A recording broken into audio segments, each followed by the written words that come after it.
રાષ્ટ્રીય સ્વયંસેવક સંઘના 100 વર્ષ પૂર્ણ થતા શતાબ્દી મહોત્સવ દશેરા નિમિત્તે નાગપુરમાં સંબોધન કરતા બોલ્યા મોહન ભાગવત.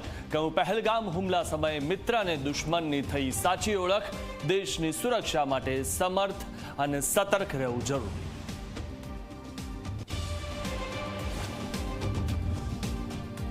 હિંમતનગરની હાથમતી કેનાલમાં તણાયેલા યુવાનનો આજે મળ્યો મૃતદેહ. ગઈકાલે ગાયને બચાવવા પડ્યા હતા 3 યુવાન.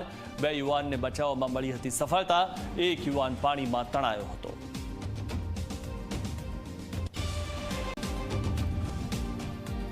પંચમહાલના ગોધરામાં હાથ ધરાયું મેગા ડિમોલેશન. તલાવડી વિસ્તારના 33 મકાનો પર ફરી વળ્યું બુલડોઝર.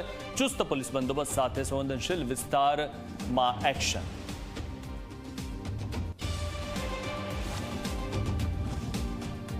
રાજકોટની સ્કૂલથી ભાગેલા 3 વિદ્યાર્થી જૂનાગઢ પાસેથી મળી આવ્યા. શિક્ષકે ઠપકો આપતા ભાગ્યા હતા 3 બાળકો. પોલીસે જૂનાગઢમાંથી શોધીને પરિવાર સાથે મિલન કરાવ્યું. ગુજરાત સહિત દેશભરમાં દશેરા પર્વની ઉજવણી. અમદાવાદ, સુરત, રાજકોટ સહિત અનેક જગ્યાએ ફાફડા જલેબી માટે લાઈનો લાગી. અલગ અલગ જગ્યાએ 500 થી લઈને 1100 રૂપિયા સુધીનો ભાવ બોલાયો.